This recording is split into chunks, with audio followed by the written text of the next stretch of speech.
안녕하세요. 브라질 소녀스입니다. 정말 오랜만에 인사 올립니다. 지난 한 달간 한국 여행을 갔다 왔습니다. 그러니까 오늘 날짜로 보면은 정확하게 한 달 동안 그러니까 뭐 날수로 치면은 27일 정도인데, 뭐 여기서 떠난 날짜와 뭐 이런 거 계산해 보면 한 달이 딱 됐습니다. 공지사항으로, 그러니까 제가 이제 제 유튜브 커뮤니티에도 올렸었는데 이제 많은 분이 못 보시고 언제 번개 좀 하자, 뭐 이렇게 늦게 연락 주셨는데 벌써 10월 3일 날 했었고요. 지금 이제 쌍방울 왔습니다. 저랑 또 소통하고 싶어 하시는 분도 계시고, 또 궁금하신 분도 많으셔서, 제가 요번에 한국을 어떻게 해서 갔고, 또 어떻게 돌아왔고, 또 앞으로 계획은 어떤지, 뭐 이런 내용을 좀 간략하게 추스려서 오늘 좀 이야기 좀 하려고 합니다. 그러니까 이제 이게 짧지가 않습니다. 그러니까 저도 10월 3일 날에도 번개 때 몇 분과 모여서 한 1시간 정도 좀 넘게 좀 이야기를 했었는데, 이게 같은 말을 계속 반복하다 보니까 이게 힘들었는데, 좀 있는 대로 그냥 뭐 제 유튜브의 채널의 가장 뭐 특징이라고 해야 될까요? 저는 이제 뭐 특별하게 뭐 편집하지 않고 있는 그대로 설명하고 또 이렇게 보여드리려고 하니까 좀 길다라고 생각하시면 스킵하시고요. 또는, 그러니까 이거 한꺼번에 뭐 1시간짜리를 하면 누구나 잘 안 보니까 제가 몇 번에 이제 잘라서 이제 짧게 올리도록 하겠습니다.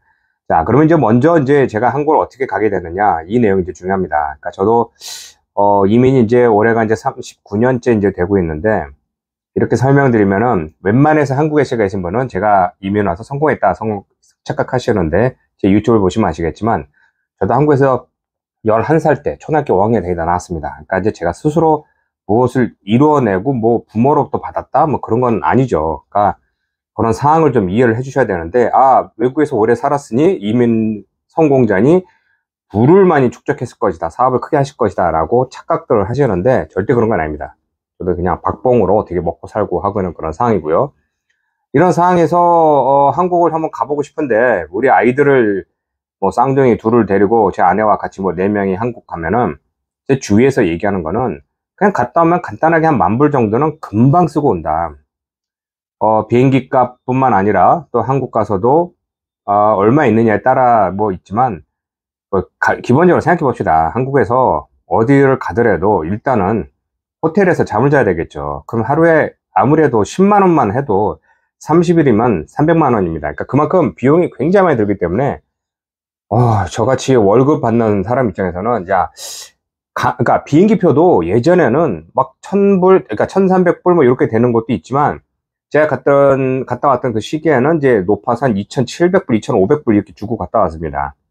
4명이니까 총 10,000불이 되는 거죠, 비행값만. 그래서 이거 평상시 못 가고 있었는데, 한국, 국제한국어 교육재단이라는 곳에서 이제 2019년부터 시작을 했는데, 전 세계에 있는 이제 한글 학교에다가 공모를 내려서 한글 그림 일기 대회를 열고 있습니다. 그러니까 이제 그 지역에서 이런 뭐 교육 사업으로 뭐 현지인 교육이나 뭐 2세 뭐 발굴이나 뭐 여러 가지 교육이 있지만, 그곳에 살고 있는 우리 한인 동포들이 얼마큼 한국어를 쓰고 얼마큼 배우고 있는지 이런 것을 직접 볼 수 있을 정도의 이런 그림 일기 대회를 열었는데, 뭐 부끄럽지만 우리 딸이 그 중에서 이제 전 세계 한 2,000명 정도 되는 그런 지원자 중에 뭐 100명, 그다음 나중에 이제 20명 안으로 선정되어 비행기표가 2개가 나왔습니다. 이게 중요합니다. 비행기표 2개만 해도 5,000불이니까 조금 넘는 것이죠. 그러니까 이거 가볼만 하다. 그래서 이제 부랴부랴 또 있는 거 어떻게 준비해서 이제 한국을 갔고요. 결과적으로 말씀드리면 이제 우리 딸은 또 그 19명, 그러니까 20명이 이제 한국에서 모이는 거에서 또 뭐 대회를 또 오자마자 그림 뭐 본선이라고 해야 될까요? 또 이런 걸 또 해서 거기서 최우수 대상 뭐 장관상 뭐 이런 거에서 한 4번째인 뭐 최우수상을 받았다고 합니다. 특별하게 뭐 부상이나 뭐 선물 있는 건 아니고요. 그냥 뭐 거기 참석한 사람들 모두 다 받았습니다. 뭐 장려상도 받고 인기상도 받고 했는데, 어찌됐건 이제 우리 딸은 이제 그 중에서도 뭐 9살, 10살, 12살 뭐 이런 데는 언니 뭐 오빠들보다 뭐 나이가 좀 어린 7살인데도 불구하고 이제 이렇게 받아서 오게 된 거죠. 어쨌든 이런 상황을 해서 저도 이제 2015년에 마지막으로 혼자 갔다 왔던 게 있는데, 그때만 해도 한국 가서 이거 금방 쌍파울로 갔다 오겠습니다. 왜냐면은 요번에도 가서 느낀 게 이제 부모님이 이제 인천에 이제 살고 계시니까 인천에 이제 짐을 풀고 거기 있으면서 이제 왔다 갔다 하지만, 역시 여행은 힘들죠. 이게 아무리 좋은 곳이라고 뭐 좋은 호텔이 있다고 해도 굉장히 지금 짜증나고 힘드는 것입니다. 그래서 2015년에도 너무 힘들어서 이제 일정 끝내고 그때 한 3주 정도 있었는데, 지금 쌍파를 금방 갔다 오겠습니다 라고 했는데, 이제 그게 오자마자 이제 이제 아내가 임신하고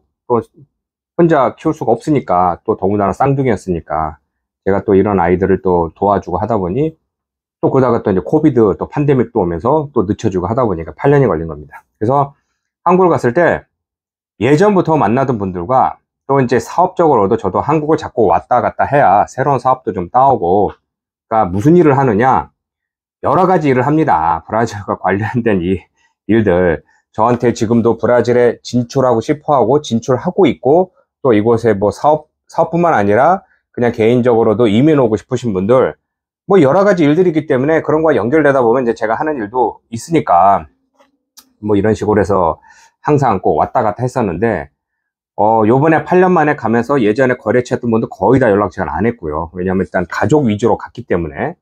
그리고 또 한국에서 보니까 분위기가 예전과 같지 않고 팬데믹으로 뭐 시장이 확 바뀌었죠. 뭐 한국뿐만 아니죠. 브라질, 뭐 미국 어느 나라나 뭐든지 다 바뀌었고, 또 상황도 예전 같지가 않고, 또 그 일정을 제가 다 소화할 수가 없었습니다. 정말 20 며칠간 있는 동안에 또 인천에 있다 보니까, 아시죠? 서울까지 지하철 타고 가도 한 2시간 걸리는 거. 이걸 매일 했습니다. 아침에 일찍 나가서 거기 가서 사람들 만나고, 하루에 보통 3명이나 4명 정도 만나고 일정 소화하고 점심 저녁 다 먹고, 저녁이 9시 뭐 이렇게 오면은 뭐 10시 뭐 11시 넘어서 오고, 그러면 또 자고 아침에 또 인천 가고, 이런 걸 굉장히 이제 오래 하다 보니까 막 진이 빠지고 굉장히 어려웠습니다. 그래서 그런 와중에도 또 몇 분하고는 제가 직접 또 찾아뵈야 될 분, 정말 이분들은 저한테 은인이라고 해야 될까요? 또 그러신 분들도 있고, 그래서 이분들은 꼭 제가 찾아뵈서 인사를 하고, 그 이외에 저한테 뭐 밥을 사주겠으니 와라, 어딜 가라, 다 일일이 제가 갈 수가 없었습니다. 또한 웬만해서는 이런 방송이나 뭐 이런 뭐 유튜브나 이런 사람들하고도 소통하니까 제가 연락해서 좀 만났으면 좋겠는데, 도저히 이제 자신이 없던 게 너무 일정이 바쁘다 보니까 그런 것을 좀 제가 안 하고, 꼭 가야 됐을 그 방송 중에 하나인 요즘에 뭐 경인 OBS 방송에는 제가 가끔가다 이제 브라질에서 특파원으로 이제 출연하니까 거기서 인사만 간단히 하고 나왔습니다.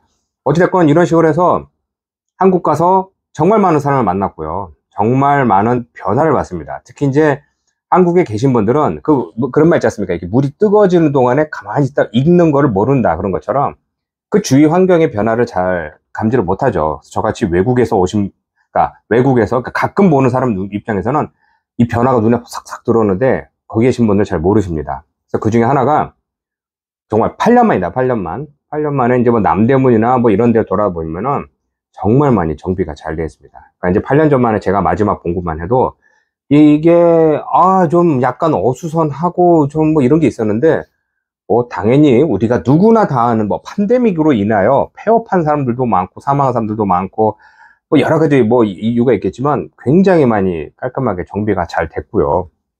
또한 이런 뭐 시장도 보면은 문을 닫고 아직 못 여는 곳도 많은 등 뭐 이런 큰 변화가 있었습니다. 어쨌든 이 기간 동안에 제가 한 20일간 있으면서 정말 많은 고민을 했고요. 정말 많은 사람을 만나면서 정말 세상에 이런 것도 있구나 라고 이제 새롭게 느끼는 게, 그전에는 제가 말씀드린 것처럼 뭐 짧을 때는 일주일, 어떨 때는 뭐 5일, 어떨 때는 뭐 길게 뭐 2주 정도 있다가 후딱 나오는데, 2주 정도 있으면요 시차 적응이 안 됩니다. 뭐 아시겠지만 여기 상파울루에서 전 이제 두바이를 통해서 갔는데 14시간 15시간 갔다가 거기서 한 5시간 기다렸다가 다시 10시간 또 인천 가고, 이 일정도 바쁜데 거기 도착해서 정신없이 돌다 보면은 시차 적응은 못하고 그냥 돌아오면은 가서 받은 교육이 무엇인지 누굴 만났는지 이것도 막 깜빡깜빡할 정도로 힘들었던 것입니다. 그래서 근데 이번에는 좀 거의 한 4주 정도 있던 거니까 시차 적응도 끝났고,